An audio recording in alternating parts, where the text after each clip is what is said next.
राम राम सभी को। हजारों वर्षों से भारत की पवित्र भूमि पर महाकुंभ का आयोजन होता है। महाकुंभ जाना जाता अपने साधुओं के लिए, अपनी आध्यात्मिक गतिविधियों के लिए, अपनी विविधता के लिए। किंतु वर्ष 2025 का महाकुंभ अपने साधु, अपने आध्यात्मिक गतिविधियों से ज़्यादा जाना जाएगा अपने भव्य आयोजन के लिए। जाना जाएगा कि किस प्रकार से प्रदेश के मुख्यमंत्री श्री योगी आदित्यनाथ जी ने इस महाकुंभ का भव्य आयोजन किया। साथ ही साथ जाना जाएगा इस महाकुंभ के दौरान वायरल हुए कुछ लोगों की वजह से। ज्योतिषीय दृष्टिकोण से महाकुंभ केतु ग्रह के कंट्रोल में आते हैं, क्योंकि केतु ग्रह वैराग्यता को दिखाते हैं, आध्यात्म को दिखाते हैं, पवित्रता को दिखाते हैं। केतु ग्रह उन साधुओं को दिखाते हैं जिनका इस दुनिया से कोई नाता ही नहीं है। किंतु इस बार के महाकुंभ में केतु से अधिक प्रभाव राहु ग्रह का दिखता है, क्योंकि राहु ग्रह दिखाते हैं डिजिटलाइजेशन को, राहु ग्रह दिखाते हैं वायरल होने को। वर्ष 2025 के इस महाकुंभ में जहां इतने लोग वायरल हुए, उनमें ही एक वायरल नाम है IIT बाबा अभय सिंह का। टाइम्स ऑफ इंडिया के सौजन्य से हमें IIT बाबा अभय सिंह की डेट ऑफ बर्थ का संज्ञान हुआ। टाइम्स ऑफ इंडिया के अनुसार अभय सिंह का जन्म 3 मार्च 1990 को हुआ है। 3 मार्च 1990 की ग्रह स्थिति को जब हमने नाड़ी ज्योतिष के नियम अनुसार बनाया, तब यहाँ पर जीव लगन के आधार पर मिथुन लगन उदय होता है। बहुत सारे लोगों के मन में प्रश्न है कि ये IIT बाबा वास्तव में है क्या? क्या इसको वास्तव में अध्यात्म का बहुत ज़्यादा ज्ञान है? इसने संन्यास क्यों ले लिया? इसकी कोई गर्लफ्रेंड रही थी, नहीं रही थी? ये चरस पीता है, नहीं पीता? ये गांजा पीता है, नहीं पीता? ये नशेड़ी है या नहीं है? ये वास्तव में सच्चा साधु है या नहीं है? ज्योतिषीय दृष्टिकोण से देखें तो किसी व्यक्ति की जन्म कुंडली उस व्यक्ति के सभी अनसुलझे रहस्यों का जवाब देने में सक्षम होती है। और आज की इस वीडियो में हम अभय सिंह की जन्म कुंडली का विश्लेषण कर अभय सिंह की लाइफ के कुछ अनसुलझे रहस्यों को जानने की कोशिश करेंगे। सबसे पहले जान लेते हैं कि अभय सिंह क्यों एक साधु बने। पीछे भी मैंने एक वीडियो बनाई थी एक दिन पहले, उसमें मैंने आपके साथ कुछ सूत्र शेयर किए थे जो कि किसी व्यक्ति को आध्यात्म मार्ग की ओर अग्रसर करते हैं। वहां पर मैंने भाव आदि यूज नहीं किए थे। आज की इस वीडियो में हम भावों के अनुसार जानेंगे कि किस तरह से कोई व्यक्ति आध्यात्म मार्ग की ओर अग्रसर होता है। अगर जन्म कुंडली कौन से भाव होते हैं जो कि किसी व्यक्ति को आध्यात्म में अग्रसर करते हैं, तो देखिएगा, जन्म कुंडली का पंचम भाव मंत्र का भाव होता है। पंचम भाव को व्यक्ति के हॉबीज का भाव कहा गया है। किसी व्यक्ति के मन में मंत्र साधना की इच्छा होगी तभी कोई व्यक्ति मंत्र साधना की तरफ जाएगा। तो जब भी किसी जन्म कुंडली में साधना का प्रारंभिक स्तर जानना हो तो जन्म कुंडली के पंचम भाव का विश्लेषण करना बहुत ज़्यादा जरूरी है। पंचम भाव और पंचमेश आपको बताएंगे कि व्यक्ति मंत्र साधना की तरफ, आध्यात्म की तरफ जाएगा या नहीं जाएगा, क्योंकि उसकी रुचि होना बहुत ज़्यादा जरूरी है। अब रुचि हो गई तो रुचि होने के बाद जो सिद्धि मिलेगी वो मिलती है जन्म कुंडली के अष्टम भाव से, क्योंकि अष्टम भाव गुप्त रहस्यों का भाव है। गुप्त रहस्यों में रुचि, पंचम भाव रुचि का हो गया और अष्टम भाव रहस्य है। तो जब तक किसी जन्म कुंडली में 5 और 8 भाव का संबंध नहीं बनेगा तब तक किसी व्यक्ति की गुप्त रहस्यों में, तंत्र मंत्र में, साधना में रुचि होगी ही नहीं। इसके बाद जन्म कुंडली में केतु ग्रह सात्विक मंत्रों को दिखाता है, वेद मंत्रों को दिखाता है, और राहु ग्रह तंत्र मंत्र, वाम मार्गी साधनाओं को, शमशान से जुड़ी हुई साधनाओं को या उस तरह की क्रियाओं को दिखाता है जिसमें बलि आदि दी जाती है। तो पंचम अष्टम भाव और राहु केतु किसी भी व्यक्ति के आध्यात्मिक दृष्टिकोण से बहुत ज़्यादा महत्वपूर्ण है। इसके बाद जन्म कुंडली का द्वादश भाव, द्वादश भाव वैराग्य की भावना को उत्पन्न करता है। अब कोई व्यक्ति जो कि गृहस्थ है वो भी तंत्र मंत्र की साधना कर सकता है। कोई व्यक्ति जिसको अपनी किसी इच्छा पूर्ति की कामना है वो व्यक्ति भी तंत्र मंत्र साधना कर सकता है। वो व्यक्ति भी हो सकता है कोई सिद्धि कर ले, किंतु एक सिद्धि करने वाला व्यक्ति और एक वैरागी व्यक्ति में बहुत बड़ा अंतर होता है। जब तक जन्म कुंडली के द्वादश भाव और द्वादश भाव के स्वामी का संबंध 5, 8, 12 से ना बने तब तक कोई व्यक्ति संन्यास मार्ग की ओर अग्रसर होता नहीं है। इसके बाद सीधी सी बात है, जीव कारक ग्रह गुरु और कर्म कारक ग्रह शनि के भी इनके साथ में संबंध बनने चाहिए। तो इस जन्म कुंडली में अगर सबसे पहले हम पंचम भाव के स्वामी का विश्लेषण करें तो पंचम भाव के स्वामी हैं शुक्र। शुक्र को स्वयं में ही ज्योतिष में मंत्र का कारक ग्रह माना गया है। नाड़ी ज्योतिष तो स्पष्ट रूप से कहती है कि शुक्र ग्रह शुक्राचार्य का प्रतिनिधित्व करते हैं, जिनके पास मृत संजीवनी विद्या थी। इसलिए अगर किसी भी व्यक्ति को अपने जीवन में मंत्र साधना करनी है तो उस व्यक्ति की कुंडली में शुक्र ग्रह का बलि होना बहुत ज़्यादा जरूरी है। शुक्र अगर बलि नहीं है तो ऐसे में व्यक्ति को मंत्र साधना में, तंत्र साधना में, आध्यात्मिक की साधना में बहुत बड़ी सफलता नहीं मिलती। अब यहाँ पर हम देखते हैं कि शुक्र स्वयं से अष्टम भाव में विराजमान हैं, जो कि गुप्त रहस्यों के, सिद्धि के, तंत्र मंत्र के भाव हैं। तो यहाँ पर शुक्र का अष्टम भाव में बैठना 5 और 8 का संबंध बना देता है। 5 भाव रुचि का, अष्टम भाव मंत्र तंत्र का, और यहाँ पर शुक्र के द्वारा यह योग बनता है। तो ये दिखाता है कि इस व्यक्ति के अंदर तंत्र मंत्र के रहस्यों को जानने की बहुत ज़्यादा इच्छा है, इस संसार के गुप्त रहस्यों को जानने की बहुत ज़्यादा इच्छा है। तो 5 और 8 के संबंध ने यह अपने आप में इंडिकेट कर दिया कि यह व्यक्ति साधना मार्ग की ओर अग्रसर होगा। ठीक है, इसके बाद आप देखेंगे अष्टम भाव में यहाँ पर राहु भी बैठे हैं। अब मैंने आपसे कहा कि राहु वाम मार्गी साधना को दिखाता है, राहु शमशान साधना को दिखाता है। तो ऐसे में अष्टम भाव में पंचमेश के साथ में राहु का बैठना यह दिखाता है कि यह व्यक्ति वाम मार्ग की साधना करेगा, यह व्यक्ति हठ योग करेगा, क्योंकि यहां पर मंगल जो हठ योग के कारक हैं वो अष्टम भाव में उचके होकर बैठे हैं। तो ये तो दिखाता है कि शुक्र, राहु और मंगल का यह योग अष्टम भाव में इस व्यक्ति को साधना मार्ग में बड़ी सफलता देने में सक्षम है, हठ योग के मार्ग में, वाम मार्गी साधनाओं में, सात्विक साधनाओं में नहीं। योग के माध्यम से कई बार बहुत सारे लोग कहते हैं कि वाम मार्ग हो या सात्विक मार्ग हो, दोनों ही हैं तो सनातन के मार्ग ही, दोनों हैं तो साधना के मार्ग ही, किंतु दोनों में एक विशेष अंतर है। जब कोई सात्विक मार्ग की और साधना करता है ना, तो वो योग के माध्यम से करता है और वो सांसारिक चीज़ों के प्रपंच में नहीं फंसता, वो स्वयं में ईश्वर को मानकर साधना करता है। और जब कोई वाम मार्गी साधनाओं की तरफ जाता है तो उसे क्रियाओं की ज़रूरत होती है, वो बलि करेगा, क्रियाएं करेगा, बहुत सारी अलग अलग गतिविधियां करेगा। तो उसमें क्या होता है कि कहीं ना कहीं बंधन और बंधते हैं, और जो सत मार्ग की साधना है उनमें बंधन टूटते हैं। तो यहाँ पर अब ठीक है, ये तो अपने अपने संस्कार होते हैं। देखिएगा, ये हमारे हाथ में होता भी नहीं है कि हम वाम मार्ग की साधना करेंगे या सात्विक मार्ग की साधना करेंगे, ये होते हैं हमारे संस्कार। ये डिपेंड करता है कि हमें कैसा गुरु मिल जाए। तो मैं तो केवल जन्म कुंडली जो दिखा रही है उसके आधार पर विश्लेषण कर रहा हूँ। ठीक है, अब क्योंकि यहाँ पर देखिएगा, पिछली वीडियो में मैंने कहा था कि गुरु की दृष्टि सूर्य के ऊपर है, तो ऐसे में सूर्य और गुरु का योग बनता है, जो कि दिखाता है कि इस व्यक्ति के पूर्व जन्म के संस्कार बहुत ज़्यादा प्रबल हैं, इस जन्म में आएंगे। तो इस वजह से इसको उन संस्कारों की वजह से जो साधना का मार्ग मिला, इसने उसको चूज कर लिया या ये उसकी तरफ जाएगा। अब क्योंकि आप देखेंगे यहाँ पर शुक्र और राहु का योग भी है। शुक्र और राहु का योग क्या है? माया योग। नाड़ी ज्योतिष में कहा गया है कि व्यक्ति के अंदर इच्छाओं का विस्तार होता है। वहीं शुक्र और केतु का योग होना तो व्यक्ति के अंदर वैराग्य की भावना का जन्म होता है। तो शुक्र और राहु बैठे हैं तो यहाँ पर ये दिखाते हैं कि इस व्यक्ति को सिद्धि प्राप्ति की इच्छा है। वहीं शुक्र और केतु का योग होता तो इस व्यक्ति को इष्ट प्राप्ति की इच्छा होती है।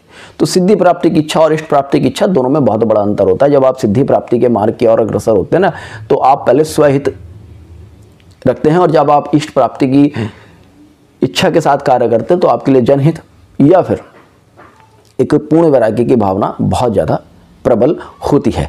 अब ये तो हमें पता चला कि ये व्यक्ति साधना मार्ग की ओर अग्रसर हो सकता है। अब बात आती है कि ये क्यों वैरागी हो गया, इसने क्यों संन्यास ले लिया। तो देखिएगा, आप पंचम भाव के स्वामी जो शुक्र हैं वो अष्टम भाव में बैठे हैं, और पंचम भाव की स्वामी की राशि जो वृषभ राशि है, देखिए शुक्र की दो राशि हैं, वृषभ और तुला राशि, वहां पर चंद्र बैठे हैं। चंद्र जो मन के कारक हैं, जीव लगन से द्वादश भाव में मन के कारक चंद्र का जाना दिखाता है कि मन वैराग्य की ओर अग्रसर है।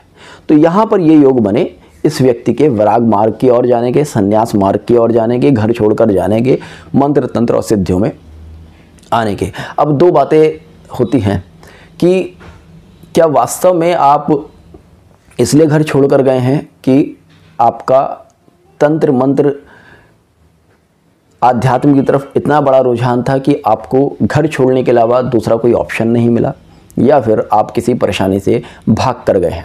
इस तरह के प्रश्न बहुत ज़्यादा हैं कि इनकी कोई गर्लफ्रेंड थी क्या, इनके कोई परिवार से मनमुटाव थी क्या, जिस वजह से घर छोड़कर भागे। क्योंकि देखिए एक चीज़ ये भी है, जिस व्यक्ति को इष्ट प्राप्ति की इच्छा होती है ना, इष्ट प्राप्ति के लिए संन्यास कोई बहुत ज़रूरी मार्ग नहीं है। संत होने का अर्थ है शांत हो जाना, और जो व्यक्ति शांत होता है ना, वो हर परिस्थिति में ईश्वर का नाम ले सकता है। ईश्वर का नाम लेने के लिए कोई ज़रूरी नहीं है कि आप सन्यासी हो जाओ, आप घर छोड़कर भाग जाओ, आप समाज को छोड़कर भाग जाओ। जो संत है, जो मन से संत है, वो कहीं पर भी बैठकर ईश्वर का नाम ले सकता है। संत रविदास जी के बारे में आपने सुना होगा कि वो कहते थे, मन चंगा तो कठौती में गंगा। अगर मेरा मन पवित्र है तो जहाँ मैं बैठा हूँ वहीं गंगा है, मुझे कहीं स्नान करने जाने की ज़रूरत नहीं है। तो वास्तव में संत वही व्यक्ति होता है जो प्रत्येक परिस्थिति में अपने आप के अंदर वैराग्य महसूस करता है। उसे फ़र्क नहीं पड़ता कि कोई मेरे बारे में क्या कह रहा है, कोई मेरे बारे में क्या सोच रहा है। मैं भगवा चोले पहना हूँ या फिर मैं सामान्य वस्त्र पहना हुआ हूँ, संत वास्तव में वही है। और संत के अंदर आडंबर नहीं होता। हमारे इतिहास में संत रविदास जी जैसे, कबीरदास जी जैसे अनेक विद्वान हुए हैं, गुरु नानक जी जैसे अनेक विद्वान हुए हैं, जो कि जहाँ थे वहीं संत बनकर रहे। तो संत बनने के लिए ना भागना ज़रूरी नहीं होता। और एक बात कह रहा हूँ, शायद बहुत से लोगों को बुरा भी लगे, कि आज के समय में जो भी इस तरह के साधु है ना, जिन्होंने घर छोड़कर संन्यास ले लिया, 90% से ज़्यादा वो लोग रणछोड़ दास हैं। अपने जीवन की किसी परेशानी से भागकर वो संन्यास ले लेते हैं। और जो लोग रणछोड़ दास होते हैं ना, उनको वहाँ भी शांति नहीं मिलती। क्योंकि आध्यात्म का मार्ग ही वो है कि ईश्वर ने हमें जिस स्थिति में रखा, जहाँ रखा, हम उस स्थिति को स्वीकार करें और उस स्थिति को स्वीकार करके परम आनंद की प्राप्ति करें। इस जन्म कुंडली में अगर हम देखें तो शुक्र और राहु का योग है। यह योग माया का योग है, और चंद्र और राहु एक दूसरे के त्रिकोण में हैं। आप देखेंगे चंद्र यहाँ पर वृषभ राशि में बैठे हैं, और चंद्र के जो राशि स्वामी हैं वो बैठे हैं अष्टम भाव में राहु के साथ में। तो यह योग अपने आप में दिखाता है कि यह व्यक्ति एक समय बहुत भारी डिप्रेशन का शिकार रहा, जिस वजह से इसके अंदर वैराग्य की भावना का जन्म हुआ। साथ ही साथ चंद्र और राहु का योग यह भी दिखाता है कि ऐसा व्यक्ति शराबी हो सकता है, ऐसा व्यक्ति ड्रगिस्ट हो सकता है, ऐसे व्यक्ति को नशे की भारी आदत पड़ सकती है। आप बहुत सारी जन्म कुंडली उठाकर देख लीजिएगा जिसमें भी चंद्र राहु का योग होगा। ऐसे व्यक्ति को डिप्रेशन होगा, ऐसे व्यक्ति ड्रग के या किसी शराब के या किसी न किसी नशीले पदार्थ के एडिक्ट होंगे ही होंगे। और आपने अपने आसपास में बहुत सारे युवा ऐसे देखे होंगे। हर शहर में, हर गांव में उस तरह का एक ना एक युवक मिल जाता है जो कि बहुत ज़्यादा मेधावी होता है, अच्छा खासा पढ़ने में होता है, अच्छी खासी फैमिली से बिलोंग करता है, उसको कोई नशे की आदत लग जाती है, माता पिता से ताड़ना मिलती है, गर्लफ्रेंड छोड़कर भाग जाती है, और उसके बाद उसके अंदर वैराग्य जन्म लेता है, या फिर वो नशे में धुत होकर इस तरह से रहने लगता है। तो उस तरह के योग भी यहाँ पर है। और मैं कोई ऐसा नहीं है कि अभय सिंह के बारे में कुछ अपनी तरफ से कह रहा हूँ। ज्योतिष शास्त्र में जिस चीज़ के जो योग बताए गए हैं, जिस तरह के जो लक्षण बताए गए हैं, मैं उसके आधार पर ये विश्लेषण कर रहा हूँ। चंद्र राहु पर मैंने पहले भी वीडियो बनाई है। मैंने आपसे कहा है कि ऐसे लोगों को डिप्रेशन होता है, नींद की समस्या होती है, इंडाइजेशन होता ही होता है, ऐसे लोगों को नशे की आदत पड़ जाती है। तो उस तरह के योग भी यहाँ पर हैं। इसके बाद आप देखिएगा कि यहाँ पर प्रेम के भी कोई सुख नहीं दिखते। कारण क्या है? जन्म कुंडली का पंचम भाव प्रेम का भाव भी होता है। प्रेम भाव का स्वामी, पंचम भाव का स्वामी यहाँ पर अष्टम भाव में जाता है। सप्तम भाव के साथ षष्टक योग बनाता है। अब जीव लगन से जब हम इस जन्म कुंडली का निर्माण कर रहे हैं, तब हम देखते हैं कि पंचम भाव के स्वामी कौन है? शुक्र। ठीक है। और जीव कारक गुरु से शुक्र अष्टम भाव में चले जाते हैं। गुरु और शुक्र का षष्टक हो गया पंचम भाव के स्वामी के साथ। ये दिखाता है कि यहाँ पर प्रेम में भी इस व्यक्ति को कुछ ना कुछ असफलता मिली है, जिससे कि संभव है इसके अंदर कोई डिप्रेशन आदि आ गया हो और उसने वहाँ पर कोई नशा वशा करना शुरू करा और जो दिमाग पर इतना चढ़ गया कि ठीक है भाग जाते हैं। अब क्या ना, हमारे देश में एक और बड़ी भीड़ चाल है कि एक बार कोई व्यक्ति सोशल मीडिया पर आ जाए और वो वायरल हो जाए और उसने कोई दो चार अच्छी धर्म की बातें कर दी, तो लोग उसको ज़बरदस्त करके फॉलो करते हैं। जैसे पहले अभिनव अरोड़ा आपने देखा, वो बच्चा था, वो कृष्ण जी के बारे में भक्ति करता था, लोगों ने ज़बरदस्त उसको फॉलो करना शुरू करा। बच्चा बाल संत बाल संत बाल संत करना शुरू किया। उसके बाद जब कुछ लोगों ने उसके विरोध में वीडियो बनाई, कुछ लोगों ने उसको रोस्ट किया, तो पूरा देश लग गया उस बच्चे को रोस्ट करने में। अब इसके साथ भी ऐसी है, ये मीडिया में आया, इसने कुछ अच्छी अच्छी बातें की हैं, ठीक है। अब साधना में रुचि है इसकी, तो सीधी सी बात है ज्ञान तो होगा ही होगा, मगर ज्ञान का स्तर क्या है? ज्ञान का स्तर इस कुंडली से कोई बहुत ज़्यादा दिखता नहीं है। तो वहाँ पर क्या है, पब्लिक आज उसको फॉलो कर रही है। लोग मान रहे हैं कि संत मार्ग की ओर जाना बहुत टिपिकल काम है। टिपिकल काम है, अगर वास्तव में टिपिकल काम है तो गृहस्थ में रहकर, जिस परिस्थिति में आप हैं उस परिस्थिति में रहकर ईश्वर का भजन करना। एकांत में तो भजन कोई भी कर सकता है, किंतु शोरगुल के बीच में जो अपने आप को साध पाए, जो ध्यान में उतर पाए, वही असली संत होता है, वही असली योगी होता है। भगवान श्री कृष्ण ने तो संन्यास नहीं लिया। भगवान श्री कृष्ण तो द्वारिका के राजा थे। द्वारिका के राजा होते होते उन्होंने योगेश्वर की उपाधि प्राप्त की। कुरुक्षेत्र के रण में खड़े होकर उन्होंने गीता का महान उपदेश दे दिया। तो अर्थात संत होने के लिए, योगेश्वर होने के लिए आपको संन्यास की आवश्यकता नहीं है।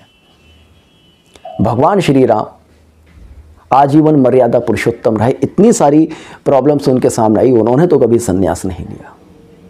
जब वन के लिए गए तब भी वो अपने भाई के साथ अपनी पत्नी को साथ ले गए, और वन में जाकर भी उन्होंने ये नहीं कहा कि अब मैं अयोध्या वापस लौट कर नहीं आऊँगा। उनसे बड़े त्यागी इस संसार में कोई हो सकता है क्या?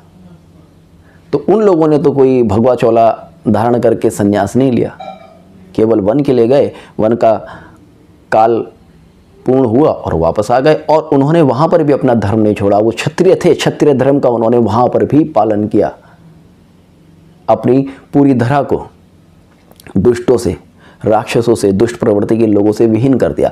तो इसलिए कोई भी व्यक्ति जो अच्छी अच्छी बातें कर रहा है वो संत हो, यह आवश्यक नहीं है। इस कुंडली में तो खैर उतने बड़े प्रबल योग संत बनने के दिखते नहीं है। हालांकि क्या है, इस समय आप देखेंगे शनि इनका गोचर में कुंभ राशि से निकल रहा है, जहाँ पर सूर्य हैं, बुध हैं और गुरु की नवम दृष्टि है। तो ऐसे में शनि को यहाँ बल मिल रहा है, जो कि इनको सफलता दिला रहा है, वायरल बना रहा है। अगर ये संत नहीं भी बनते, किसी जॉब में भी होते, तो इस समय इनका बहुत बड़ा पैकेज हो चुका होता। जैसे कि सोशल मीडिया पर बताया जा रहा है 36 लाख का पैकेज था, तो मैं समझता हूँ 36 लाख से कम 72 लाख से 1 करोड़ के बीच में इनका पैकेज इस समय पहुँच चुका होता है, क्योंकि इस समय इनका भाग्योदय का समय चल रहा है। और जब भाग्योदय का समय चलता है ना किसी व्यक्ति का, तो उसको हर जगह से नेम फेम सक्सेस आती है, हर जगह से पैसा आता है। तो एक योग है जिस वजह से इनको सक्सेस मिल रही है और लोग फॉलो कर रहे हैं। तो ठीक है, फॉलो कीजिएगा। मेरा कहना केवल इतना है कि जो वास्तविकता है उसको स्वीकार करना चाहिए। और मैं तो ये सब कुछ खैर जन्म कुंडली के माध्यम से कह रहा हूँ। मैं अभय सिंह को जानता नहीं, मैं पर्सनली उससे मिला नहीं हूँ, मुझे कोई मतलब भी नहीं है। जो कुंडली ने योग बताए मैंने वो आपके सामने रख दिए। मैंने हर्षा के बारे में भी जो योग थे वो आपके सामने रख दिए थे। अब हर्षा आप देख लीजिएगा कितनी बड़ी संत निकली। जब मैंने हर्षा के ऊपर जन्म कुंडली बनाई का विश्लेषण किया था और मैंने ये सारी बातें कही थी, तो सब लोग ये कह रहे थे कि भाई एक लड़की जो सनातन मार्ग की ओर बढ़ रही है, आप उसके बारे में इस तरह की गलत बातें कर रहे हो, ये गलत है। वो वास्तव में सन्यासी बनना चाहती है। अब देख लो, कुछ दिनों में शादी वादी भी कर लेगी और उसके बाद अब सोशल मीडिया पे इतनी बड़ी फॉलोइंग हो गई है, बढ़िया से नेम फेम सक्सेस को भुनाएगी। अब इसके बाद आप देखिएगा न्यूमरोलॉजी के माध्यम से भी अभय सिंह की डेट ऑफ बर्थ के माध्यम से भी कुछ चीज़ों को समझ लेते हैं कि वो अध्यात्म मार्ग पर गए। तो आप देखेंगे 3 तारीख को इनका जन्म हुआ, 3 नंबर है गुरु का। गुरु आध्यात्मिक गतिविधियों के कारक ग्रह हैं। गुरु दिखाते हैं कि व्यक्ति के अंदर कंसल्टेंट बनने की शक्ति है। हर्षा की जन्म कुंडली में भी 3 नंबर आ रहा था, वहाँ पर भी आपने देखा कि वो किस तरह से, सॉरी हर्षा की नहीं, हर्षा की में तो 8 और 7 था, मगर वो 3 नंबर उसके में किसी तरह से आया था, मुझे प्रॉपरली याद नहीं, आप देख लीजिएगा। तो 3 नंबर का जो प्रभाव होता है वो व्यक्ति को कहीं ना कहीं अध्यात्म मार्ग की ओर ले जाने में सक्षम होता है, कंसल्टेंट बनाने की में सक्षम होता है। इसके बाद आप देखेंगे इनकी जो पूरी डेट ऑफ बर्थ है 3/3/1990, इसका टोटल आता है 7। 3 और 7 का योग बन गया यहाँ पर। 3 और 7 का योग बनने के कारण 7 नंबर केतु का है, और केतु जब भी किसी व्यक्ति की डेट ऑफ बर्थ में एक्टिव होता है तो उस व्यक्ति को स्पिरिचुअलिटी की तरफ गहरा लगाव देता ही देता है, वैराग्य की तरफ गहरा लगाव देता ही देता है। तो ये कुछ कारण थे जो कि वो वैराग मार्ग की ओर चल पाए, जो कि वो अध्यात्म मार्ग की ओर चल पाए। बाकी बहुत बड़े साधु हैं, ये उनकी जन्म कुंडली यहाँ पर क्लेम नहीं करती, तो मैं उस चीज़ को नहीं कहना चाहूँगा। बाकी आपको जो चीज़ समझ में आती है आप उसको समझ सकते हैं। तो होपफुली आपको आज का वीडियो पसंद आया होगा। तो जुड़ रहेगा एस्ट्रो सूत्र के साथ, मिलते हैं नेक्स्ट वीडियो में। तब तक के लिए जय हिंद, जय भारत।